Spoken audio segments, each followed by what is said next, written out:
Саламатсыздар ма 6 сынып оқушылары дүниежүзі тарихы бойынша 2-ші тоқсанға арналған ТЖВ тапсырмаларын талдайтын боламыз.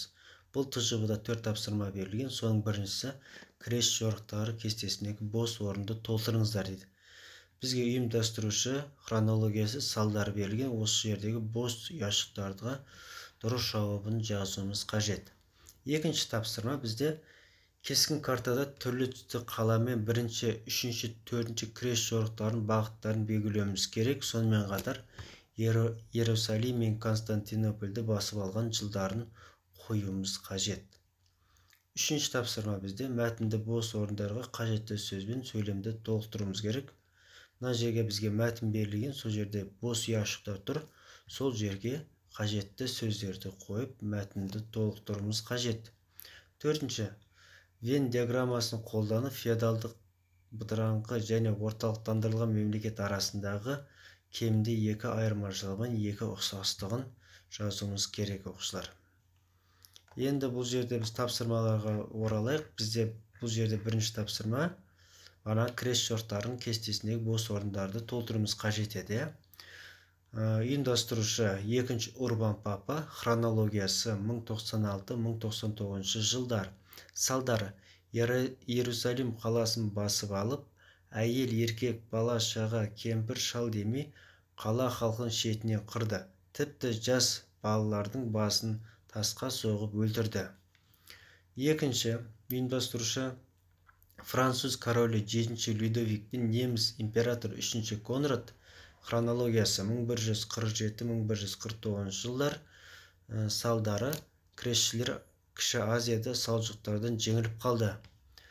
Үшінші ұйымдастырушы, бұл жерде 3-ші Иннокентий папа, хронологиясы 1202-1204 жылдар. Салдары: крестшілер христиандар қаласы Константинопольді басып алып, оны талан-таражға салған екен.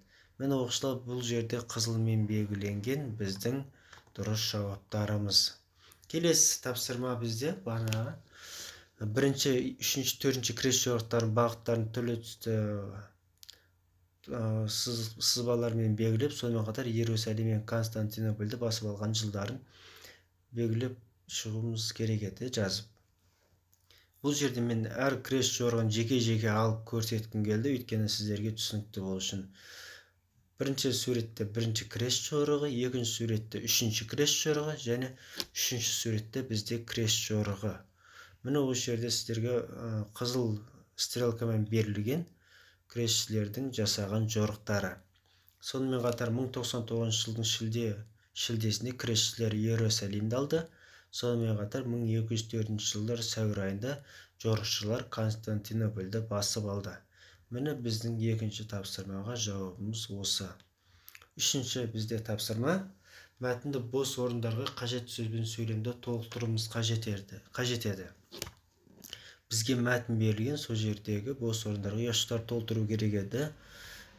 Бұл жерде мәтінге оралатын болсақ, Еуразиядағы қарым-қатынастың дамуына Моңғол үстемдігі ықпалын тигізді.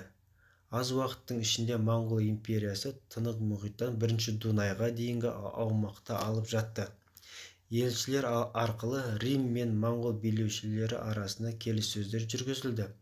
Бату әскерінің Европаға жорық жасау қаупі төнген кезде Рим папасы 4-ші Иннокентий итальяндық Плано Карпини бастаған елшілікті Моңғол империясына жібереді.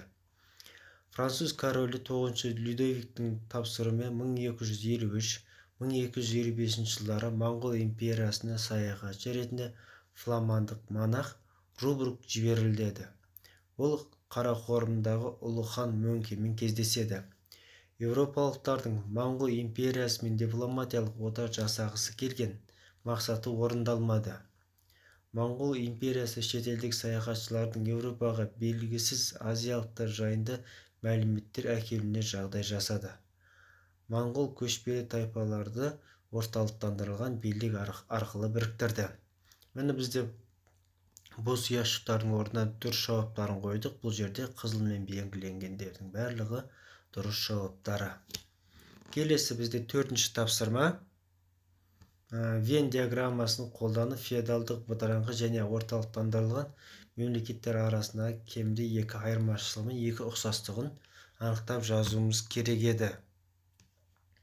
Бірінші феодалдық бытыраңқы мемлекетке оралайық. Айырмашылығы: бытыраңқылық кезінде феодалдар арасында соғыстар тоқтамады. Екінші, әр феодал өз жерлерінде өз ақшасын шығарды. Бұл феодалдық бытыраңқылықтың айырмашылығы. Екінші, орталықтандырылған мемлекетке келейік. Бұл жерде сословие өкілдік органдар, парламент, бас штаттар, кортес құрылды. Сонымен қатар мемлекетте ортақ заңдар қабылданды. Енді осы екі мемлекетке ұқсастығы: король билігі күшейді, салық пен міндеткерлік түрлері артты. Міне оқушылар, осылай жазсаңыздар болады 4-ші тапсырма бойынша.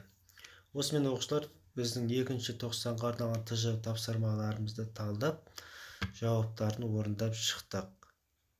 Егер түсінбеген сұрақтарыңыз болса, комментарийға жазып кетіңіздер, біз міндетті түрде жауап береміз. Оқушылар, келесі БЖБ, ТЖБ тапсырмаларының жауаптарын өткізіп алмау үшін каналымызға тіркеліп, қоңырауша белгісін басып қойыңыз.